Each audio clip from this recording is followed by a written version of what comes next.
Welcome guys, आपका स्वागत है ड्रीम हाई एकेडमी में। आज का टॉपिक हिस्ट्री से है और आज हम गवर्नर जनरल जो कि हमने शुरुआत की थी वैरन हेस्टिंग्स से, आज सारे हम कंप्लीट करेंगे। तो चलिए शुरू कर लेते हैं। लॉर्ड लिनलिथ गो 1934 से 1944 तक रहे। जी हाँ, इनका रोल 1934 से 1944 तक रहा। 10 साल तक इन्होंने रूल किया और सबसे ज़्यादा यही रहे।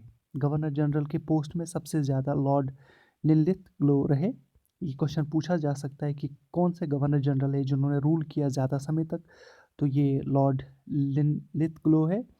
जी हाँ।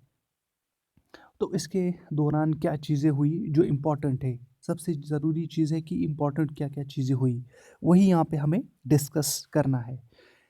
सुभाष चंद्र बोस, जी हाँ, Subhash Chandra Bose became president of INC in 1938। Very very important. Indian National Congress के प्रेसिडेंट बने और ये 51st प्रेसिडेंट बने। 51st प्रेसिडेंट बने, ये ओनली टाइम प्रेसिडेंट बने सुभाष चंद्र बोस 1938 में, during that time of Lord Linlithgow. जी हाँ, सुभाष चंद्र Bose became the president of Indian National Congress in 1938. Now, very, very important, always asked in every exam, that Forward Bloc founded in 1939. Question can be asked that who founded the Forward Bloc? जी हाँ, इसे all India Forward block भी लिखा जा सकता है। कहीं books में लिखा गया है all India Forward block, all India Forward block, तो आप कंफ्यूज नहीं होना। ऑल इंडिया फॉरवर्ड ब्लॉक, तो ये फॉरवर्ड ब्लॉक किसने फाउंड किया था? क्वेश्चन ये भी आ सकता है, who founded Forward Bloc? Subhash Chandra Bose. Who founded All India Forward Bloc? Subhash Chandra Bose. जी हाँ, जहाँ पे आप फॉरवर्ड ब्लॉक देखोगे तो ये फॉरवर्ड ब्लॉक क्या थी, ये स्प्लिट हुआ कांग्रेस से, इंडियन नेशनल कांग्रेस से ये स्प्लिट हुआ। इसमें इन्होंने यूथ विंग अलग बनाई, स्टूडेंट्स की विंग अलग बनाई।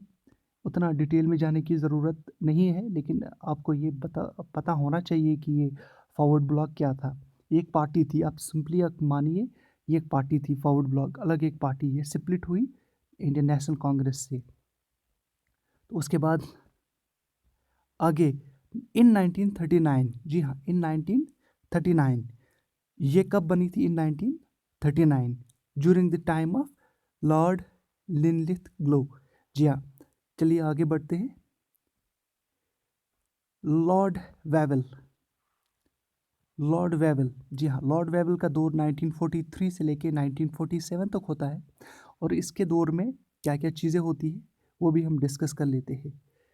सबसे इम्पोर्टेंट जो है, मुस्लिम लीग सेलिब्रेटेड 16 अगस्त 1946 एज डायरेक्ट एक्शन डे। मुस्लिम लीग, मुस्लिम लीग किसने फाउंड किया था? हमने वो पढ़ा है 1906 में। किसने फाउंड किया था, कब फाउंड हुई थी? 1906 में। तो उन्होंने डायरेक्ट एक्शन डे डिक्लेयर किया 16 अगस्त 1946 को। आगे बढ़ते हैं। लॉर्ड माउंट बैटन, हम अब फ्रीडम की ओर बढ़ रहे हैं। लॉर्ड माउंट बैटन, ठीक है, ही was the last viceroy of British India. देखिए, आप इस चीज़ में कभी कंफ्यूज नहीं होना कि वाइसराय क्या है, गवर्नर जनरल क्या है और गवर्नर क्या है। क्वेश्चन रिमेंबर इट, मैं जो बताने वाला हूँ आप इसको बड़े ध्यान से सुनिएगा। पहले गवर्नर ऑफ बंगाल कौन थे? फर्स्ट गवर्नर ऑफ बंगाल कौन थे?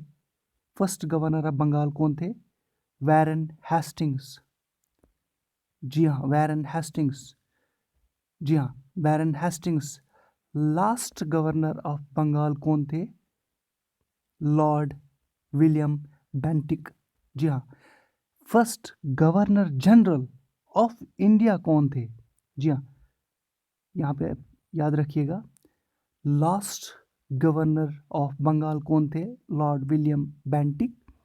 ये क्वेश्चन पूछा जाता है, मैं ये यकीन से कहता हूँ कि हर एग्ज़ाम में ये, हर दूसरे एग्ज़ाम में ये क्वेश्चंस पूछे जाते हैं। Last governor general of Bengal कौन थे? Sorry, last governor general of Bengal कौन थे? Lord William Bentinck. उसके बाद आगे बढ़ते हैं। First governor general of India कौन थे? लॉर्ड विलियम बेंटिक, क्योंकि उसी के दौरान ही एक एक्ट पास हुआ 1833 में, और उस एक्ट के दौरान उस एक्ट में उनका क्या हुआ कि वो गवर्नर जनरल ऑफ इंडिया बन गए। जब जब 1857 में बगावत हुई, फर्स्ट वॉर ऑफ इंडिपेंडेंस हुई, तो उसमें क्या हुआ, उसके बाद कुछ चेंजेस हो गए।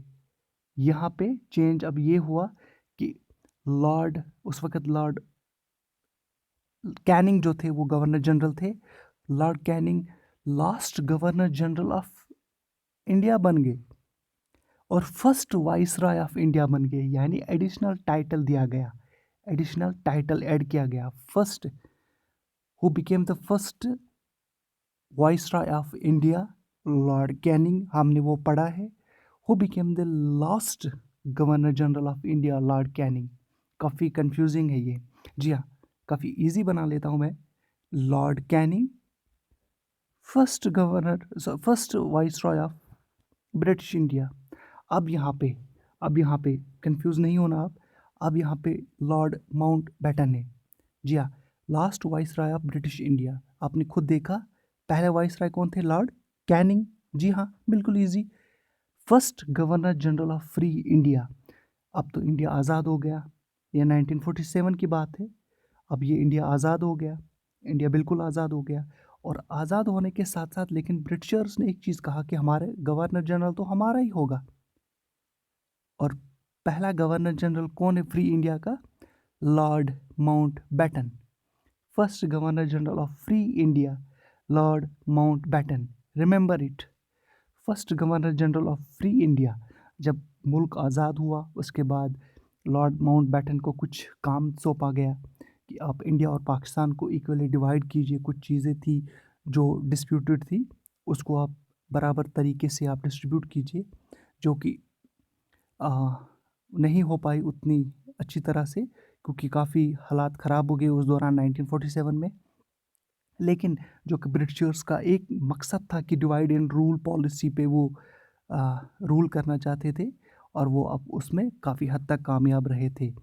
और इसीलिए काफ़ी समय तक उन्होंने 250 साल इंडिया में हुकूमत की, जी हाँ, 250 साल इंडिया में हुकूमत की। तो first governor general of free India कौन थे, लॉर्ड माउंट बैटन। अब और एक क्वेश्चन इसी में से, यहाँ पे ये बिल्कुल ही क्वेश्चन सीधे पूछे जाते हैं। First Indian and last Governor General of Free India. Who was the first Indian Governor General of Free India? First and last. Who was the first and last Governor General of Free India? Always बिल्कुल अब जहन में रखिएगा ये question. First and last governor general of free India, C Rajagopalachari. C Rajagopalachari. Who was the first and last Governor General of Free India? Rajagopalachari. यहाँ तक ठीक, यहाँ तक बिल्कुल सही, क्योंकि उसके बाद क्या होता है कि इलेक्शंस होते हैं और फिर प्राइम मिनिस्टर, ये बाकी चीज़ें आती रहती है। तो राजागोपालाचारी क्या थे, last governor general of free India, and he was the first and last governor general of free India.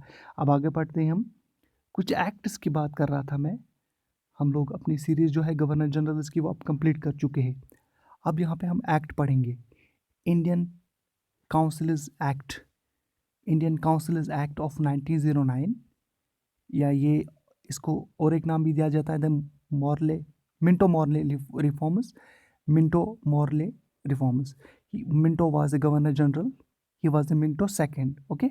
Minto second, Minto first कब थे, 1800 की बात है, 1805 के बाद। मिंटो फर्स्ट आए थे 1805 में, और 1905 में कौन आए थे, लॉर्ड मिंटो, इजीली।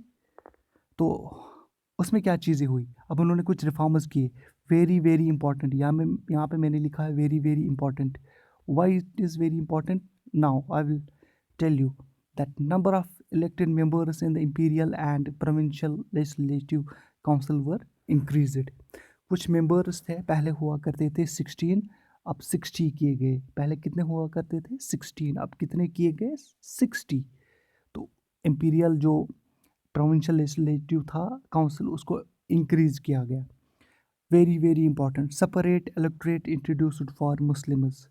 जी हाँ, मुस्लिम्स के लिए सेपरेट इलेक्टोरेट इंट्रोड्यूस किया गया फॉर द फर्स्ट टाइम।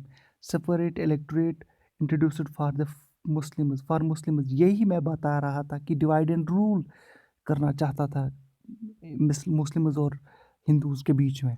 जी हाँ, तो उसी का एक ये उदाहरण था, उसी का एक ये एग्जाम्पल थी कि सेपरेट इलेक्टोरेट किया, मुस्लिम्स को सेपरेटली, यानी डिवाइड एंड रूल हमेशा दूर रखना चाहते थे ये इन दो कम्युनिटीज़ को। उसके बाद very very important, non official members to be elected indirectly. Non official members to be elected indirectly and thus election introduced for the first time। और यही वजह है कि पहली बार हिंदुस्तान में इलेक्शन हुआ, भले ही इनडायरेक्टली लेकिन इलेक्शन हुआ। कब हुआ इलेक्शन? मिंटो मॉर्ले रिफॉर्म्स में 1909 में, लॉर्ड मिंटो सेकंड के दौरान। लॉर्ड मिंटो सेकंड के दौरान, याद रखना। इलेक्शन कब हुआ पहली बार भारत में, इंडिया में? During British rule. Indirect election हुआ, दस it was indirect election, thus election introduced for the first time। Now very important, another one, Satyendra Sinha, SP Sinha, याद रखिएगा इसको, सत्येंद्र सिन्हा फर्स्ट इंडियन। अब ये फर्स्ट इंडियन क्या थे? फर्स्ट इंडियन जो कि गवर्नर जनरल के एग्जीक्यूटिव काउंसिल में शामिल हो गए। फर्स्ट इंडियन, याद रखिएगा, मैंने लिखा नहीं, यहाँ पे जगह नहीं थी। First Indian, S Sinha was the first Indian जो कि इंक्लूड किए गए गवर्नर जनरल के एग्जीक्यूटिव काउंसिल में। गवर्नर जनरल के एग्जीक्यूटिव काउंसिल में, जी हाँ, फर्स्ट इंडियन, यहाँ पे ये first Indian Satyendra Sinha, first Indian जिसको इंक्लूड किया गया गवर्नर जनरल के एग्जीक्यूटिव काउंसिल में। और एग्जीक्यूटिव काउंसिल में इनका रोल क्या था? इनका रोल था as a law member. As a law member इनको इंट्रोड्यूस किया। He was the only Indian. तो यहाँ तक तो ठीक है।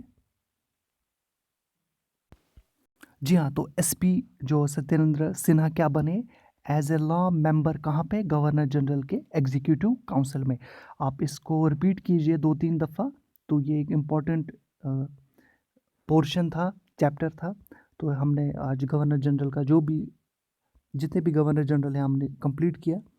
हम इसके बाद रिकेप, हम सीरीज स्टार्ट करेंगे। पहले हमें कुछ और चैप्टर्स जो है वो कंप्लीट करने हैं। 5-6 चैप्टर्स इसमें से होंगे, या 5-6 लेक्चर्स कह सकते हैं। तो उसके बाद हिस्ट्री का पोर्शन कंप्लीट होता है। Thank you.